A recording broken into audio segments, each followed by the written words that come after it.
స్వాగతం కురురాకుమారా. స్వాగతమా? స్వాగతించడం కాదు, శత్రువుతో యుద్ధం చెయ్యాలి పాంచాల రాజా. కానీ నువ్వు హస్తినాపురం సామ్రాట్ ధృతరాష్ట్రుడి కొడుకువి కదా. మరి నాకు తెలిసినంత వరకు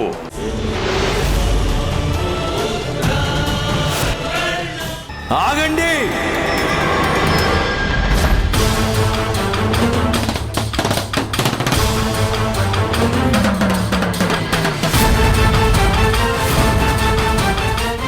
ఏవైంది దుర్యోధన?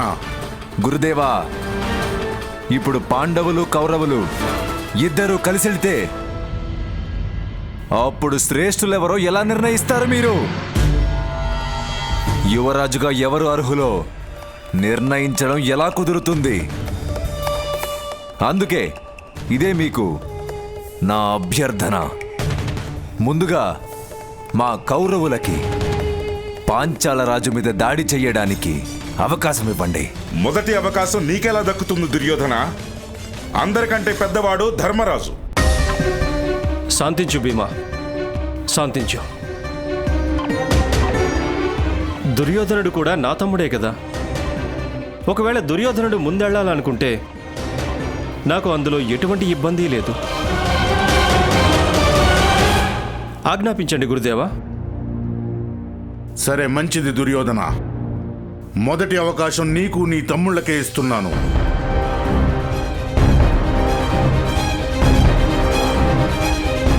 ముందుకు సాగండి. పదండి.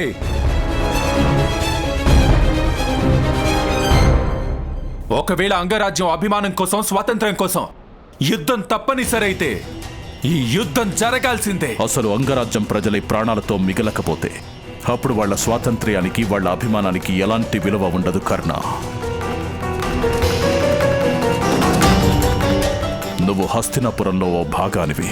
నీ మూర్ఖత్వం హస్తినాపురాన్ని ఓ అనవసరమైన యుద్ధంలో ముంచేస్తుంది.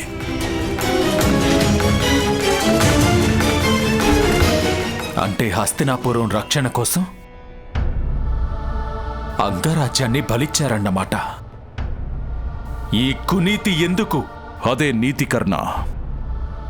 ఓ కుటుంబాన్ని సురక్షితంగా ఉంచడానికి దాంట్లో ఓ సభ్యుణ్ణి బలివ్వాల్సి వస్తే అదే మంచిది కదా. అదేవిధంగా ఓ గ్రామాన్ని రక్షించడం కోసం ఓ ప్రాంతాన్ని బలి చేయడం సరైనదే. అదేవిధంగా ఓ దేశం కోసం ఓ గ్రామం, అలాగే ఓ సామ్రాజ్యం కోసం ఓ రాజ్యాన్ని బలివ్వడం అదే రాజనీతి కదా. నా ఉద్దేశంలో రాజనీతికి వేరే నిర్వచనం ఉంది భీష్మ పితామహ. రాజనీతికి అర్థం ఏంటంటే రాజు చేసే నీతి తన ప్రజల్ని రక్షించుకోవడమే. రాజుకి అన్నిటికంటే పెద్ద నీతి కదా. అలాగే తన ప్రజల దుర్దశని చూసి కూడా మౌనంగా ఉండటం అది రాజనీతి కాదు, కునీతి. అసలు ఈ రాధేయ కర్ణుడు ఆ కునీతిని ఎప్పటికీ సమర్థించడు. దానర్థం నువ్వు మగధతో యుద్ధం చేస్తావా?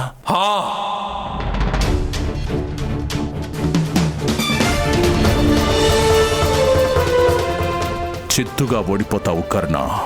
లేదు, ఈ కర్ణుడు గెలిచి తీరుతాడు, లేదంటే వీరగతిని పొందుతాడు. ఓడిపోవడం అనేది నా రక్తంలోనే లేదు.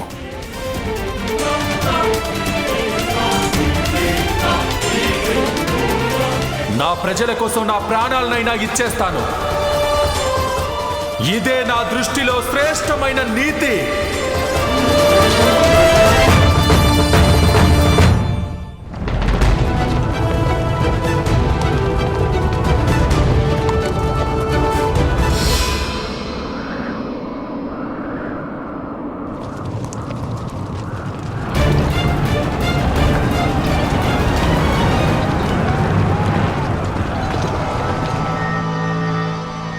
స్వాగతం కురురాకుమారా. స్వాగతమా? స్వాగతించడం కాదు, శత్రువుతో యుద్ధం చెయ్యాలి పాంచాల రాజా. కానీ నువ్వు హస్తినాపురం సామ్రాట్ ధృతరాష్ట్రుడి కొడుకువి కదా. మరి నాకు తెలిసినంత వరకు నాకు అసలు నీతో ఎలాంటి శత్రుత్వం లేదు కదా. నాతో ఉండకపోవచ్చు, కానీ మా గురువుతో ఉంది కదా. ద్రోణాచార్యుడు నా వెంట్రుకను కూడా కదిలించలేకపోయాడు. కానీ ఇప్పుడు నాకేమనిపిస్తోందంటే నిన్ను తన మాటలనే వ్యూహంలోకి దించి నీ ద్వారా నా మీద తన ప్రతీకారాన్ని తీర్చుకోవాలనుకుంటున్నాడు. ప్రతీకారం తనదే కావచ్చు, కానీ మాకు మాత్రం అది గురుదక్షిణ. సరేలే, ఇప్పుడు నీకు యుద్ధం కావాలంటే దానికి నాకేమి అభ్యంతరం లేదు. దాడి చెయ్యండి.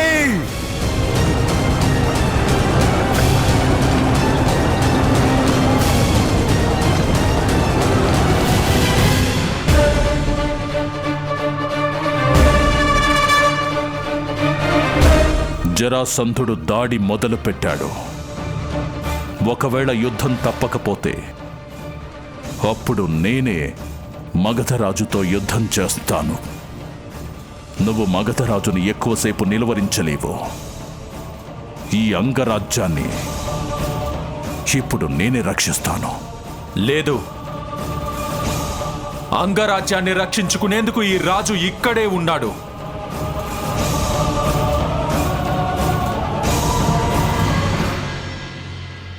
అంగరాజే స్వయంగా ఈ యుద్ధం చేస్తాడు.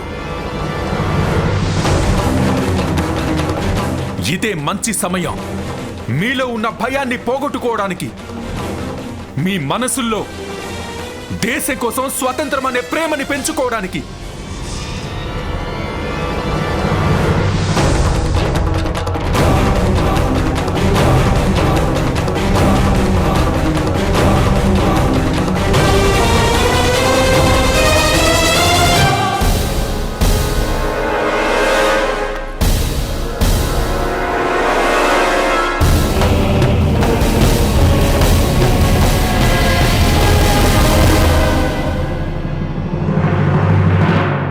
ఇతనేనా బాలకుడు? నువ్వేనా ఈ మగధరాజును ధిక్కరించిన వాడివి? గూఢచారులు మూర్ఖులు. శత్రువు గురించి వివరాలు కూడా సరిగ్గా చెప్పలేదు. ఎక్కడుందా పర్వతాన్ని మించిన బలం? ఎక్కడుందా తేజం?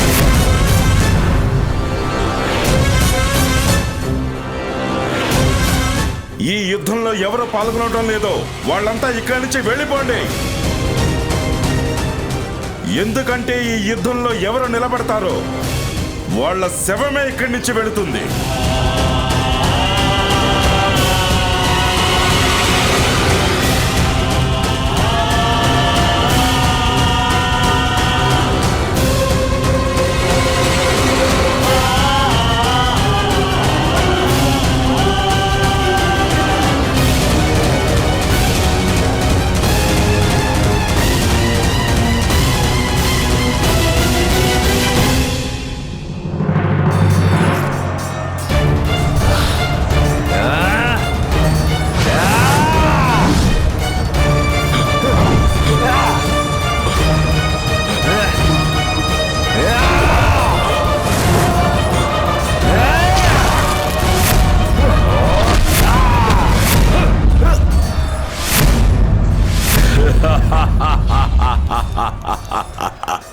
యుద్ధ కౌశలం బలం రెండూ నీలో ఉన్నాయి దుర్యోధన.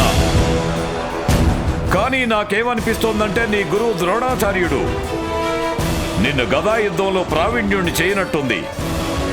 నీకింకా శిక్షణ చాలా అవసరం దుర్యోధన. ఒకవేళ కావాలంటే నువ్వు ఆ శిక్షణ నా దగ్గర తీసుకోవచ్చు.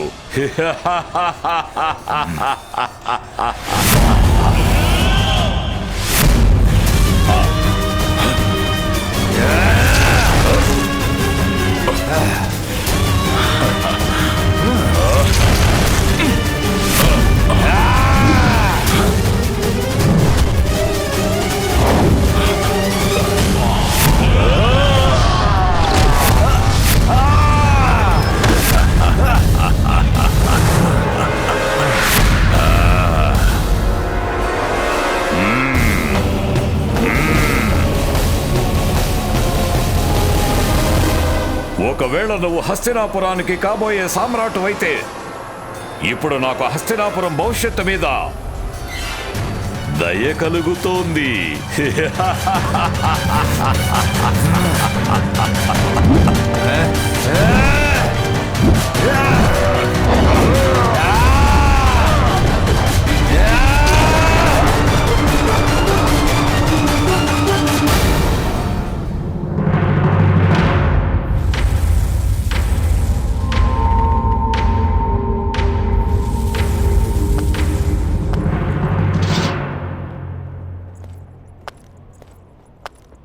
చూడండి అంగరాజా, ఇప్పుడు మన దగ్గర మనకి సరిపోయేంత సైన్యం ఉంది.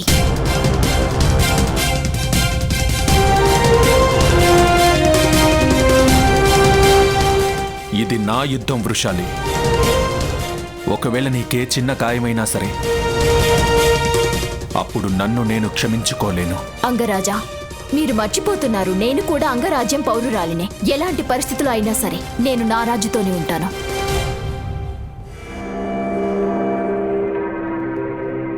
అయితే నీ రాజు నిన్ను ఆదేశిస్తున్నాడు, వెళ్ళిపో. ఎవరికి యుద్ధ భూమిలో పోరాడే అర్హత లేదో తనకి సత్తా నిరూపించుకునే అవకాశం ఇవాళ దొరికింది. మరి నీ కర్ణుడికి ఈ అవకాశం దూరం చేస్తావా వృషాలి?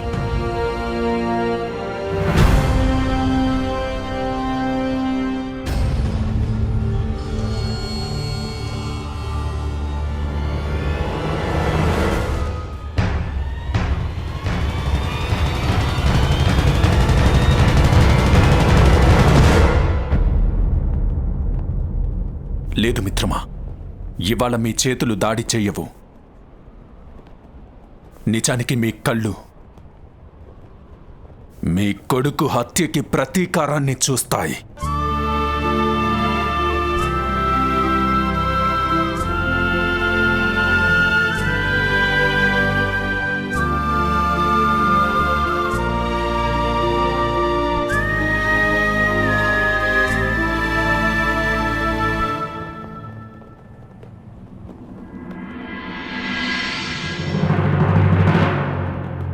ఏమైంది అంగరాజా?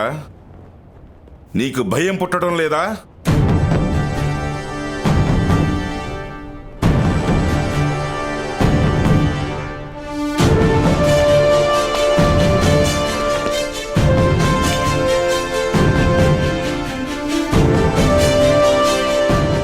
అంతగా ఆశ్చర్యపోవద్దు కర్ణ. నిజానికి నేను నీ నీతికి వ్యతిరేకం. నీ యుద్ధం నిజంగా అవసరమో అవసరం కాదో, కానీ నువ్వు హస్తినాపురంలో ఓ భాగానివి. మరి నా ధర్మం, నా ప్రతిజ్ఞ హస్తినాపురాన్ని రక్షించడమే. ఒకవేళ నాకు నిన్నిప్పుడు రక్షించాల్సి వచ్చినా సరే,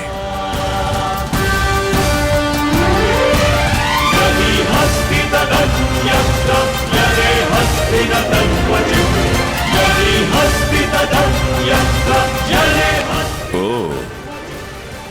అయితే భీష్ముడు కూడా ప్రతిఘటిస్తున్నాడన్నమాట. ఈ జరాసంధుడు కృష్ణుడిని కూడా యుద్ధభూమి వదిలిపెట్టి పారిపోయేలా చేశాడు. అలాంటిది మీ ఇద్దరిని చూసి ఎందుకు భయపడతాడు?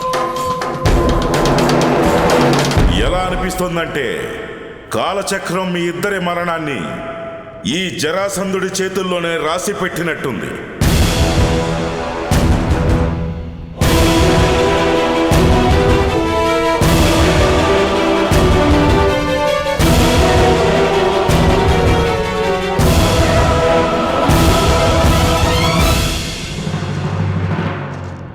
ప్రణామాలు. పాంచాలరాజు ద్రుపదుడు సందేశం పంపించారు.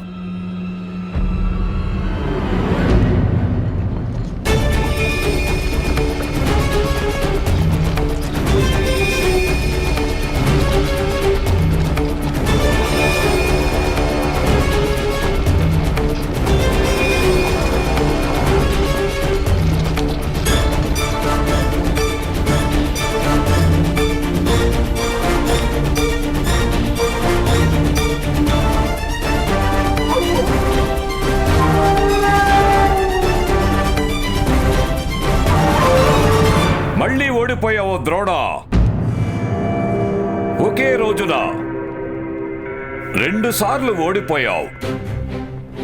మొదటి ఓటమి ఏంటంటే పాంచాల రాజు ద్రుపదుడి శక్తిని తక్కువగా అంచనా వేశావు. మరి ఇంకో పరాజయం ఏంటంటే ఇదిగో నీ శిష్యుల పరాక్రమాన్ని ఎక్కువగా ఊహించుకోవడం. దయ కలుగుతోంది ద్రోణ. ఏంటి నువ్వు ఈ శిష్యుల పరాక్రమాన్ని చూసుకుని ఈ పాంచాల రాజు ద్రుపదుడిని ధిక్కరించే పిచ్చి చేష్టలు చేస్తున్నావా?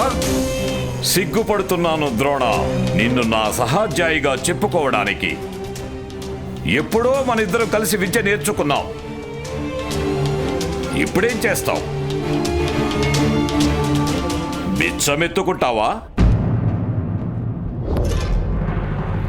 నీ ప్రాణాలకా లేకపోతే ఇదిగో ఈ 100 మంది శిష్యుల ప్రాణాలకా?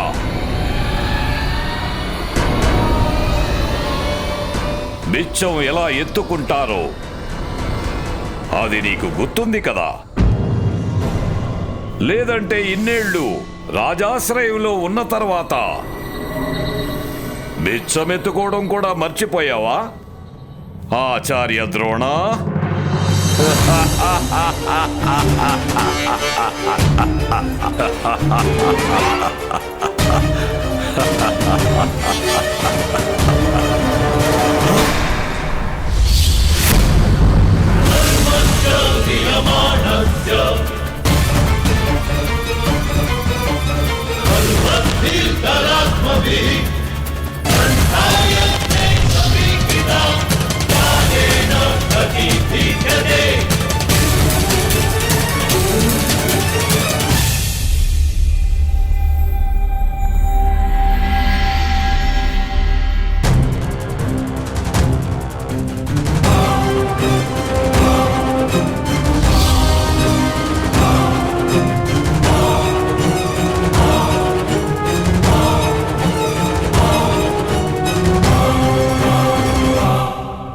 ఇప్పుడు నువ్వే ఓడిపోతావు ద్రుపద. నా శిష్యుల పరాక్రమాన్ని నువ్వే తక్కువగా అంచనా వేశావు. ఇక భిక్షమెత్తుకోవడం సంగతి అంటావా? దాన్ని కాలమే నిర్ణయిస్తుంది. ఈ ద్రోణుడు పాంచాల రాజు ముందు భిక్షమెత్తుకుంటాడా లేక పాంచాల రాజు చేతులు జోడించి ఈ ద్రోణుణ్ణి శరణు కోరతాడో? నువ్వీ గురువుని అవమానించావు. అవమానానికి ప్రతీకారం తీర్చుకోవడానికి వచ్చారు నా ఈ శిష్యులు.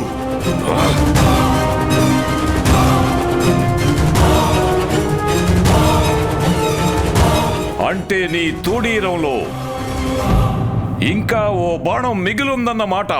ఒక్కటి కాదు ద్రుపద, 5.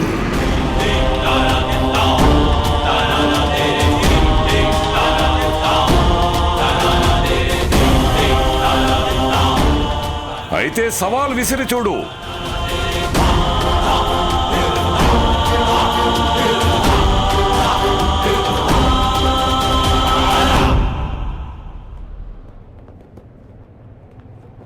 విజయీ భవ. నాకు నా గురు దక్షిణ తెచ్చివ్వు. ద్రుపదుడు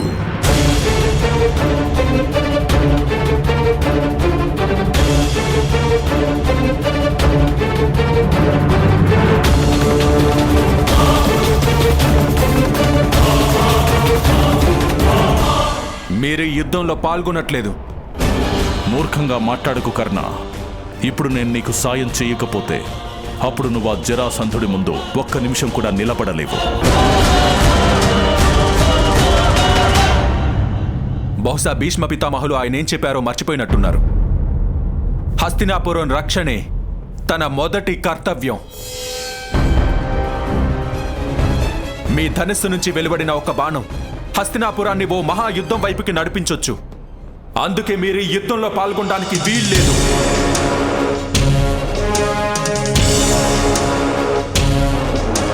ఈ యుద్ధం అంగరాజుకి మగధరాజుకి మధ్య.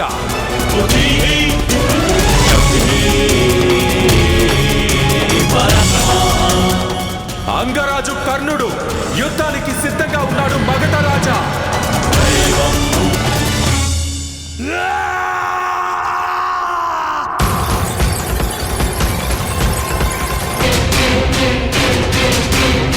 యుద్ధానికి నీ శస్త్రాన్ని ఎంచుకో అంగరాజా.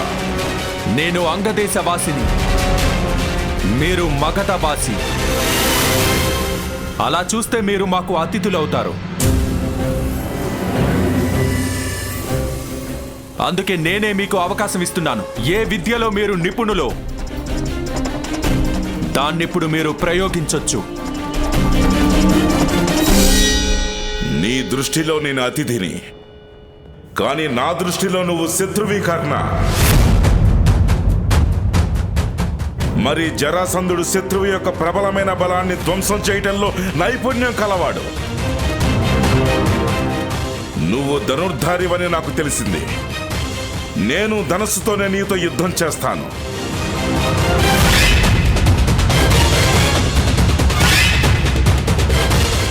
మీరెలా అంటే అలాగే.